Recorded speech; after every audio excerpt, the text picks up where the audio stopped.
Welcome to the Resilient Retail Game Plan, a podcast for anyone wanting to start, grow or scale a profitable creative product business with me, Catherine Erdley.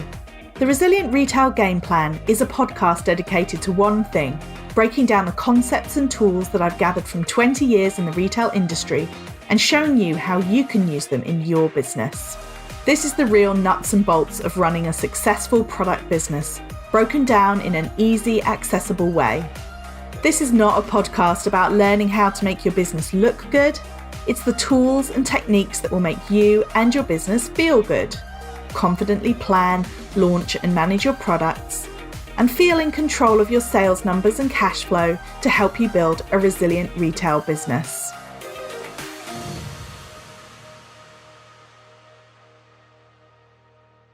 Welcome to the Resilient Retail Game Plan. I'm your host, Catherine Erdley, as well as the founder of the Resilient Retail Club, which is my consultancy and membership group for product businesses. You can find out more at resilientretailclub.com. And in fact, I would love to invite you, if you want to know more about this topic, which is all about Christmas promotions, then come along to my talk, which is happening at 1 p.m. on the 27th of October, 2022. So a week from today, if you're listening to the podcast on the day that it's launched, there will be a replay available if you can't come live. But if you visit resilientretailclub.com/Christmas and sign up for the talk, then you're going to be able to come along and join us live or be sent the replay afterwards, depending on what your schedule looks like that day. So I hope that you can join us, because everything that we're talking about today, I'm going to be diving into in more detail. And you can come along, find out some great tips to get ready for your Christmas promotions, as well as some ideas for Black Friday or Black Friday alternatives, depending on your stance as a small business owner. With that in mind, let's jump in. Today's episode is 5 crucial factors to keep in mind when planning promotions for small product businesses at Christmas. And what I wanted to do is really share my thoughts about the somewhat sticky topic of promotions. It has not always been the case that Christmas was synonymous with promotions, but over the last few years, with the growth of Black Friday, or should I say its import from the US, the Christmas season has become, or I should say the festive selling season, has become more and more equated with most people's minds with promotions. And it's something that causes a lot of small business owners and a lot of big business owners, if I'm completely honest, it causes them a lot of headaches. It causes them headaches because promotions can be hard to manage. They can be very nerve-wracking for people who've put their literal blood, sweat and tears into growing their brand.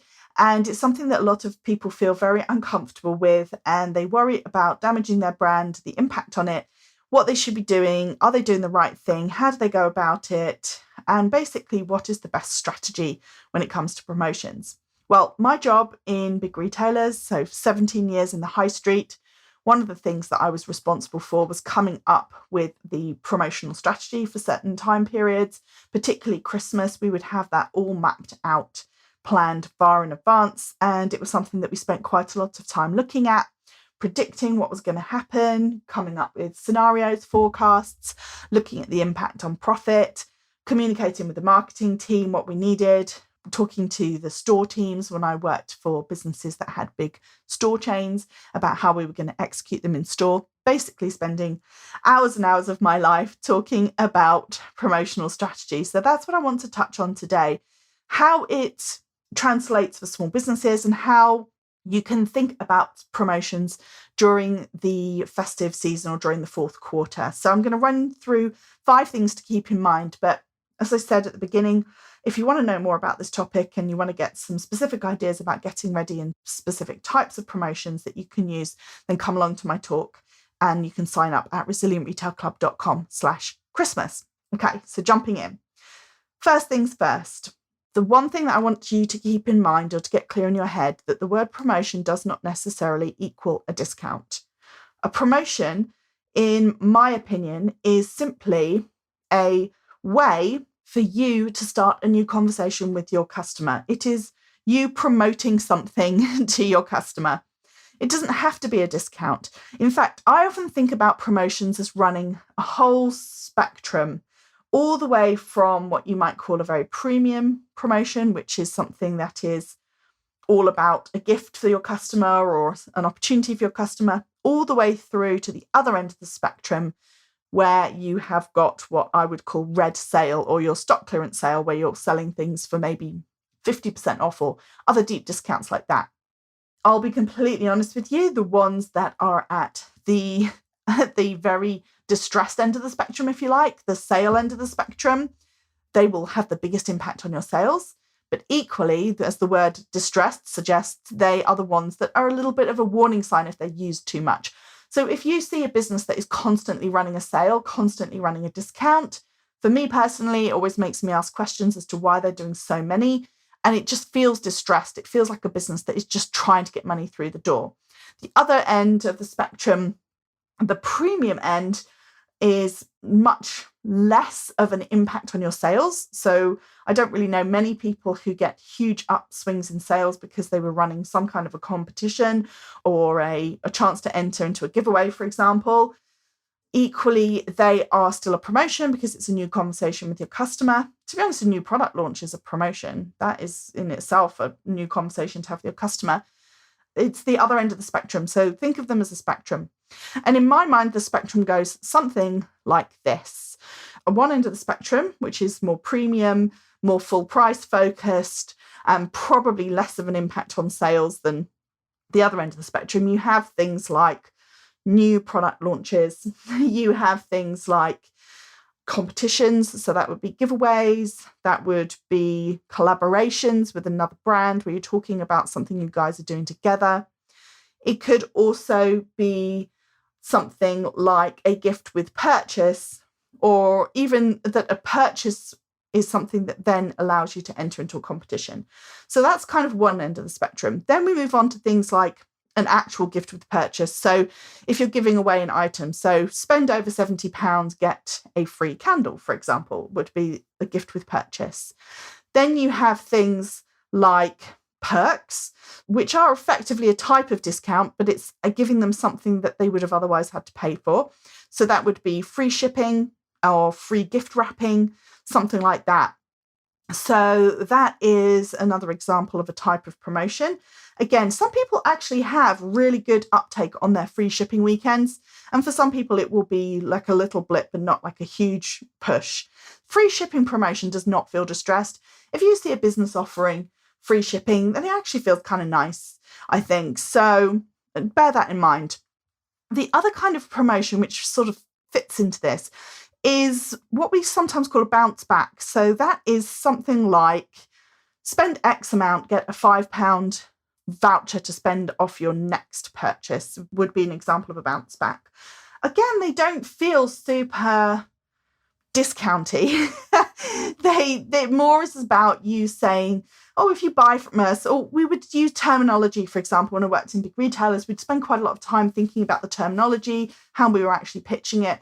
And one of the things that would come up would be things like a gift for you, our gift to you. So that would be an example of something, again, is sort of in that more premium. Then we go on to things like multi-buys. So that is your 3 for 2, 5 for 4, buy one, get one free, is probably tipping towards the more slightly distressed because that's actually quite a significant discount.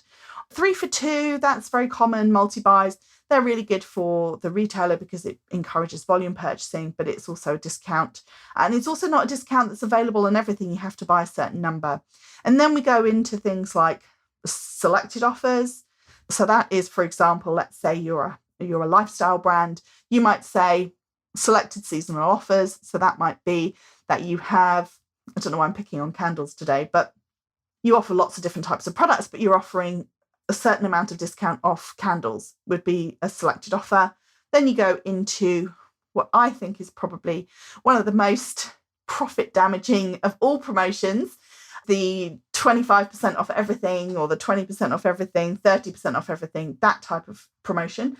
That is also something that gets overused, I think, because it's one of the easiest things to execute, but it really is something that has quite a big impact on sales, especially if you don't do it very often. But for me, that's one of the ones that you can't overuse, otherwise it begins to feel really distressed. And then you go into the reduction, sale reduction, which stock clearing sales are really important. They're absolutely crucial for your business. They are a crucial part of maintaining a healthy stock for a lot of businesses, so they definitely have their place. But again, if you think about that real distress discounting, what I call red sale, that because when you think about them in the high street, then a lot of the stores will have these big red sale posters that they stick in the window because they're trying to get everyone's attention. So that's the other end of the spectrum. So all of that to say, point number one, a promotion doesn't have to mean a discount. Okay, so point number two that I want you to think about is don't overuse any one type of promotion. So we've talked about several different types of promotion.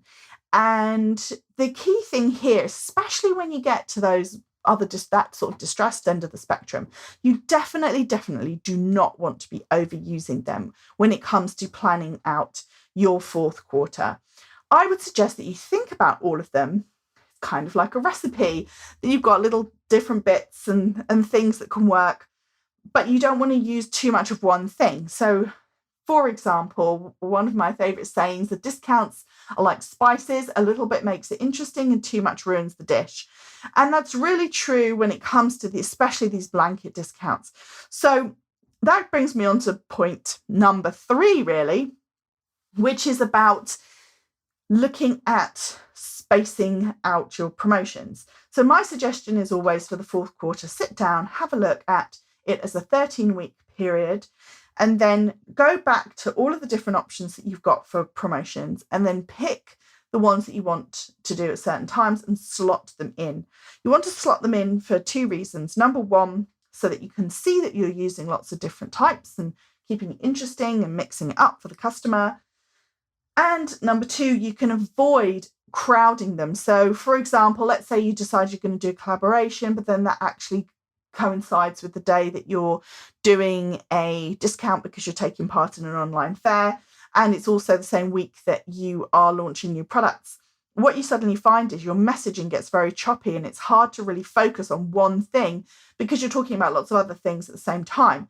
But then perhaps the next week you don't have anything to talk about, so your messaging kind of becomes lumpy, for want of a better word. I'm sure that is not the technical term, but it's much easier if your messaging flows. You've got one thing that you're talking about each week, and you can really talk about it and talk about it in detail. So if it's a new product launch, you can talk about all the different new products.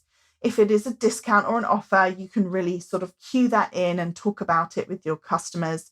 If it is a collaboration, similarly, you can really have a long build up to that and really do lots of content with the person that you're collaborating with, really milk it, for want of a better word. It's important, if you want to avoid having these lumpy messaging, it's important to sit down and look at the 13-week as one time period. So the 13 weeks of the fourth quarter, map them out and look at what you're talking about, different points. Make sure you've got a flow of promotions, of things that you're talking to your customer about that you can then share with them. And then you're also not doing that difficult thing of having to think on the fly of what you actually need to say that particular week. Having a mixture of messaging and promotions, not overusing any one type, especially not overusing those discounted ones, is really important. And then mapping it all out so that it's not all coming all at one time. I think those are the really important things when it comes to the fourth quarter and when it comes to planning out your promotions. And the reason that I'm so insistent about promotional discounts not being overused, same ones time and time again, is that number one, they absolutely hammer your bottom line, because people will buy, if you're offering 20% off everything, people will buy often what they were buying before, but they're buying it at 20% off. So that hits your bottom line straight away. They also get less effective the more that you do them. I always find the most effective is when I have clients who maybe have 2 promotions a year and 2 blanket promotions a year. And so when people see it, they're like, wow, that person never does this. Whereas if you keep discounting, your customer will just get used to it. They'll only want to buy from you at discount, and you'll find it harder and harder to sell at full price. So use those discounts extremely sparingly. The other thing I should say really about getting them all planned out like this is not only does it help you plan it out, map it out, avoid overusing one type of discount, avoid having too many messages at one point. I think the other thing that it really does is it helps you avoid that knee-jerk reaction. So when you are at that critical moment where it's nearly Black Friday, or you see other people doing discounts and you think, oh my goodness, I should be doing this. You kind of can hold the course and feel really steady and really sure that you're doing the right thing because you've got your plan mapped out for you.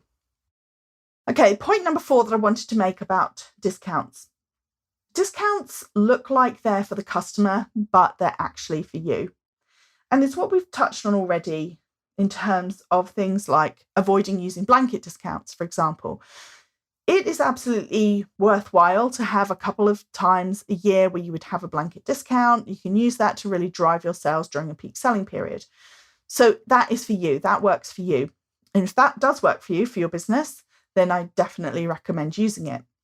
However, there are other ways that you can do discounts that look like they're for the customer and they're actually for you. So one of the things that I often think about is that if you ever go to a clothing store in November, late November, early December, and you see something like seasonal reductions on their party wear, what you're actually seeing is the items that are being discounted at this point are the ones that they know are going to go into the Christmas sale.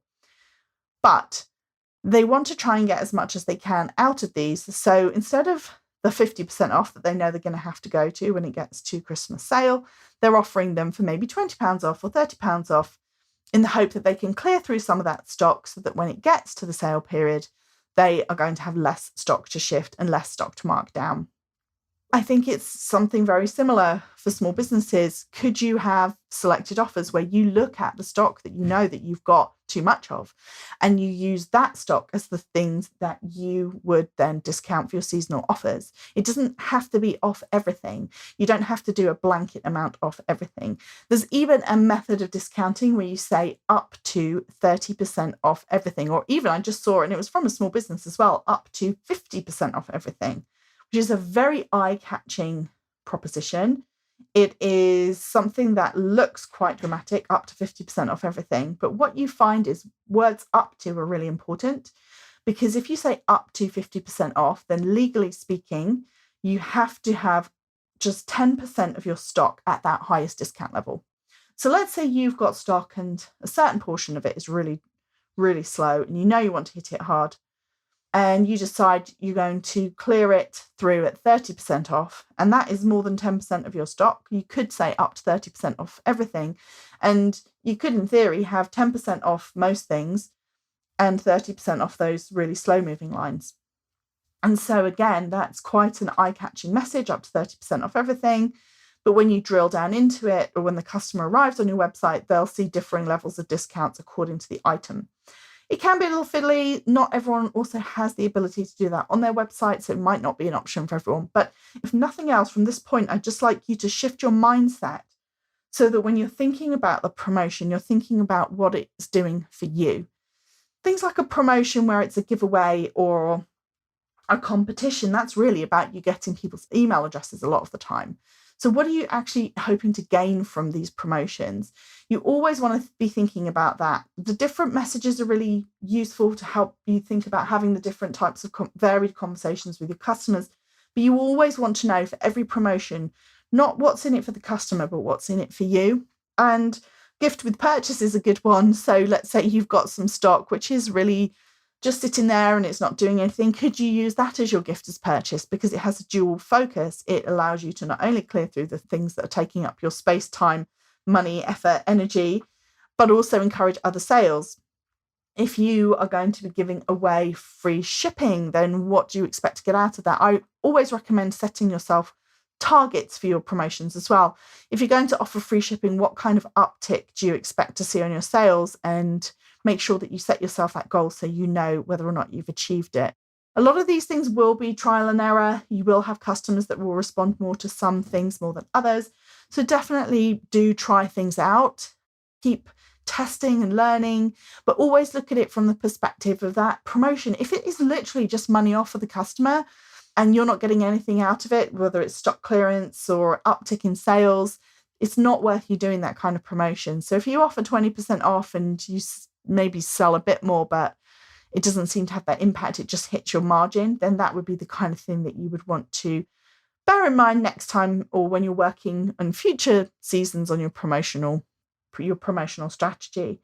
So focus on what's in it for you. Make sure you have a plan as well. And point number 5 is preparation is key. So one of the things I'm going to be going through in the talk is how do you prepare for a promotion? How do you make sure that you're making the most of it? So I'm not going to go into this in too much detail, but I think that if you want to have a promotion, you want to have it successful. If you are going to be giving away something valuable like free gift wrapping or a free gift or a discount for sure, or if you're going to put the effort into working with someone as a collaboration, you want to make sure that you make the most of it. So really dig in and plan out your fourth quarter. Have a look at what you want to do and really think about how you can support it. Because the worst thing to do is what we used to call sort of the unintended discount. And that would be where somebody was going to buy something anyway, they put it into their cart or they take it to the till and then they're like, oh, I've got money off. That is the worst kind of discount because all you're doing is getting less from a behavior that would have happened anyway. So if you're going to be running these promotions or offering discounts or anything to your customers, you really want to make sure that you're making the most of it and you're being able to talk about it. And a lot of that is to do with being prepared. Part of that preparation should be thinking about what you're offering your VIP customers, your email subscribers, as an addition to the promotion. So we used to have pretty much sort of 2 strategies. We'd have one promotional strategy that everyone could see, and then we'd have the extra layer for the email subscribers. So for example, if you were going to be offering a discount code for 2 days, then maybe email subscribers get a 3rd day. If you're going to be doing seasonal reductions, email subscribers would, or VIP, I've worked for companies, for example, that had loyalty schemes. So the VIP customers would get early access to the sale.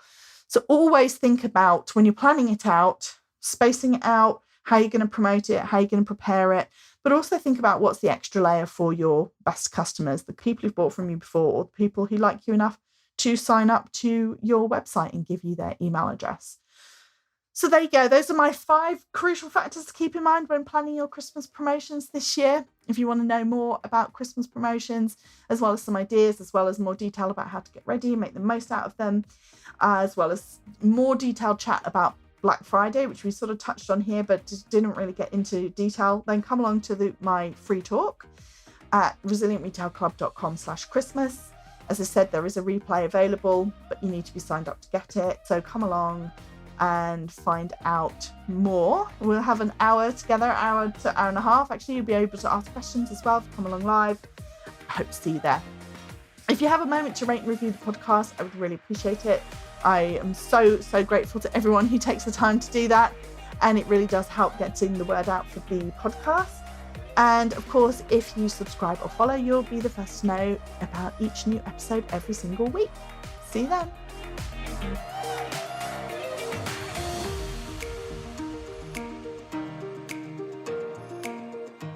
If you've enjoyed this week's episode, then I invite you to check out resilientretailclub.com. The Resilient Retail Club is the membership for anyone wanting to start, grow or scale a profitable product business. No more trawling Google trying to find the answers to your questions or wading through general business advice that speaks mainly to service-based businesses. Whether you're still at the idea stage or you've been going for a while but want to get more focused and organised when it comes to your business, the Resilient Retail Club is the place for you. With a library of courses tailored to creative product businesses, several live sessions a month, and a supportive and active community, the Resilient Retail Club is the perfect membership to help you hit your goals faster. Check it out at resilientretailclub.com.